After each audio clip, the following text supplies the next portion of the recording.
یه فایل میخواستم بفرستم. تو رو خدا سلامت کجا؟ خب سلام، تو رو خدا این فایل رو برای من بفرست، من خیلی عجله دارم. چقدر از حالا؟ 15 مگه همش؟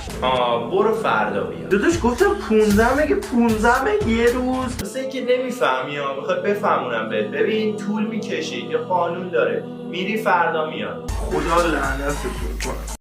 سلام، من میخواستم عکسمو بذارم پروفایل. این عکس‌ها رو آماده کردم قبلا. بده ببینم چه عکسیه. اوه بی‌حجابی که بچه ناشی بی‌حجابی نمیشه متاسفم. داداش من پسرم، بی‌حجابی چیه پسرم؟ بی‌حجابی نمیشه. خب کاربرا رو آلوده میکنی مگه؟ اینجا هر کی به هر کیه. من که تیشرت تنم اینا پوشیده است دیگه، مشکلش کجاست؟ گفتم که نمیشه. اک